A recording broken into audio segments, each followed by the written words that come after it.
Olá pessoal, tudo bem com vocês? Nessa nossa aula vamos tratar aqui de um assunto bem bacana, onde ele fala da obtenção da função inversa. Bem, para que a gente possa obter uma função inversa, eu tenho que seguir um certo roteiro. E esse roteiro é formado por 3 regras, tá? Vou já te falar aqui como é que a gente faz para seguir cada uma delas. Por quê? É importante que você saiba o seguinte: quando a gente vai falar de função inversa e obter a função inversa de uma função previamente dada, saiba que o seguinte, como exemplo tem uma moeda. A moeda tem a parte da cara e da coroa. Se eu tenho aqui a parte da coroa, que é onde está o número, por exemplo, eu virar a moeda, vai aparecer a cara. Se eu virar novamente, volta para a coroa. Então, se eu tenho uma função qualquer e eu vou inverter essa função, a função obtida, quando você invertê-la novamente, ela tem que voltar para a função inicial. E é isso que eu vou te mostrar aqui, tá bom? Olha só. Para obtermos a inversa de qualquer função, sendo possível, logicamente, devemos seguir o seguinte roteiro. Primeiro, igualar a função a y. Então vamos lá. Eu tenho uma função inicial, a qual é dada por 3x menos 3. Então o primeiro passo é nós pegarmos 3x menos 3 e igualá-la a y. Beleza. Segunda regra, trocar x por y. Então, onde tem x, você coloca y e vice-versa. Então, aqui nós temos, vamos voltar aqui, olha lá. 3x menos 3 igual a y, e agora nós teremos 3y menos 3 igual a x. Por que que houve essa mudança da primeira para a segunda linha? Justamente por causa da segunda regra, onde nós devemos trocar x por y e automaticamente y por x. Perfeito? A terceira regra me diz o seguinte: depois que você fez as duas anteriores, nós temos que isolar a letra y no primeiro membro da equação. Calma lá. O que é o primeiro membro da equação? Bem, toda equação, ela sempre possui uma igualdade. Por isso o nome equação, tá bom? E essa igualdade, ela possui 2 membros. O primeiro membro é o que se localiza à esquerda da igualdade e o segundo membro é o que se localiza à direita dela. Beleza? Então, aqui no nosso caso, eu tenho que agora deixar o y sozinho no primeiro membro. Então vamos lá. Esse 3 que aqui é negativo, ele tem que sair daí. Ele sai de que maneira? Ele vai passar para o segundo membro, porque eu não posso simplesmente apagar porque eu quero, tá? Então, esse menos 3, ele passa para o segundo membro, ou seja, ele vai pular aqui a igualdade. Mas atenção, quem troca de lugar em relação à igualdade, automaticamente também deverá trocar o seu sinal. Então vejamos, esse trecho aqui é negativo, passará ao segundo membro agora na forma positiva. Então nós temos que 3y é igual a x mais 3. Belezinha? Agora vamos lá.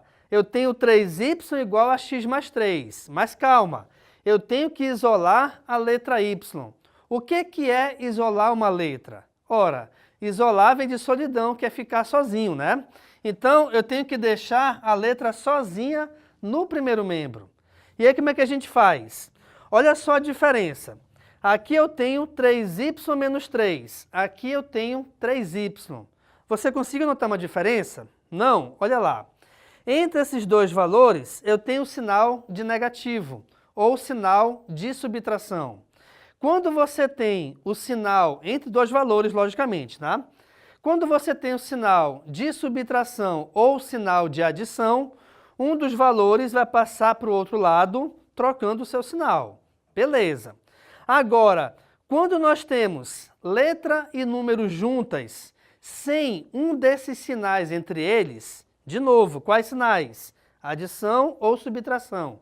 Aí tanto faz, tá bom? Então, quando eu tenho número e letra juntos, saiba que entre eles, embora não apareça, existe aqui uma multiplicação. E aí, nesse caso, o que vai acontecer? Já que eu tenho que deixar a letra sozinha, automaticamente o número tem que sair daí. E como é que ele sai? Bem, se aqui existe uma multiplicação, eu tenho que pensar sempre na operação inversa. A operação inversa da multiplicação é a divisão. Por esse motivo, então, o 3 passará dividindo. Então, nós temos que a função inversa é y igual a x mais 3 sobre 3. Então, essa é a função inversa dessa função inicial. Agora, vamos lá. Como eu te falei agora há pouco da moeda, né? Se eu pego uma moeda, eu viro, vamos supor, eu estou mostrando aqui a coroa. Se eu viro, tem a cara. Se eu viro de novo, eu vou ter a coroa novamente. Até porque a moeda só tem dois lados. A mesma coisa aqui em relação à função. A função só tem dois lados, tá? Eu tenho o primeiro lado e o segundo lado. Aqui era o primeiro. Eu inverti, estou te mostrando o segundo lado. Agora vamos lá. Eu vou pegar esse segundo lado e quando eu invertê-lo, eu tenho que obrigatoriamente voltar para cá. Se eu não conseguir voltar para o início, nós erramos aqui em algum momento, tá bom? Então, ou eu errei na operação, ou eu errei de repente na obtenção da função. Vamos lá então? Olha só. Então, de novo, primeiro passo é você pegar a função e igualá-la a y. Então, eu tenho x mais 3 sobre 3, x mais 3 sobre 3 igual a y. Beleza. Segundo passo, troca x por y. Então, se eu tinha aqui x mais 3, eu passo a ter agora y mais 3. Se antes ela estava igualada a y, agora ela está igualada a x, justamente devido à troca das letras. Beleza. Próximo passo, isolar a letra y no primeiro membro. Vamos lá aqui então, olha só. Saiba que, quando eu tenho qualquer valor sozinho, seja em qualquer membro da equação, embora não apareça, aqui existe uma divisão por 1. E eu tenho agora duas frações com uma igualdade entre elas. Isso aqui se chama de proporção, que é justamente a igualdade entre duas frações. E aí como é que a gente resolve uma proporção? Multiplicando em diagonal. Então, repare que eu vou ter o seguinte, ó, y mais 3 vezes 1. Todo e qualquer valor, seja numérico, seja algébrico, ou seja uma expressão, multiplicado por 1 sempre é ele mesmo.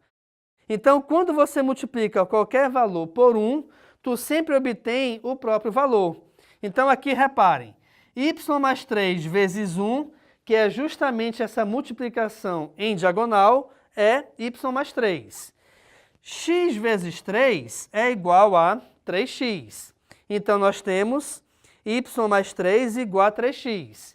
E agora, eu tenho que isolar a letra y no primeiro membro. Opa!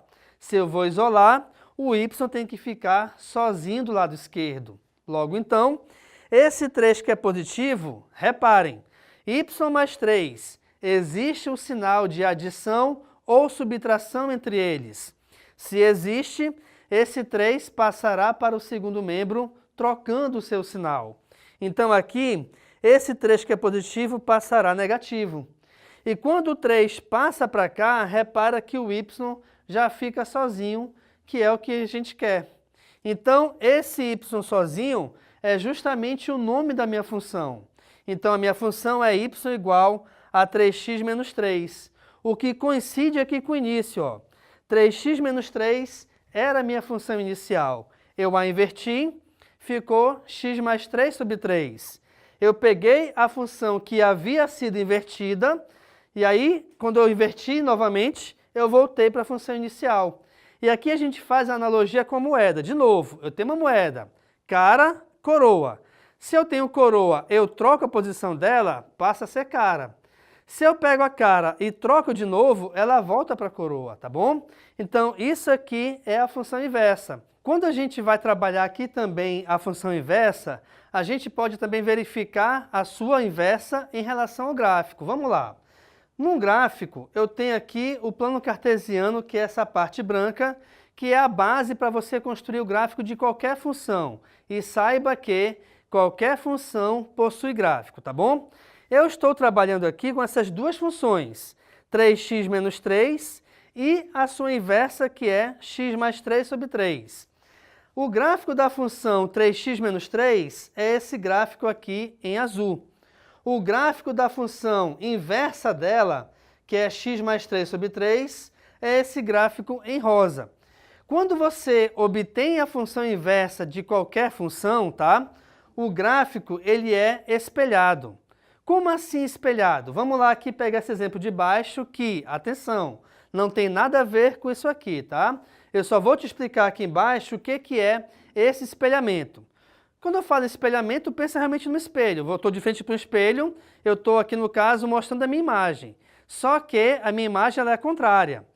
Quando você de repente está num carro, num Uber ou mesmo dirigindo, você verifica que às vezes você tem o carro da polícia, de bombeiro, de ambulância, com o nome escrito ao contrário na frente dele. Por quê? Porque quando você olha no espelho aqui em cima, ele inverte as letras e você passa a ler a palavra de um modo correto, certo?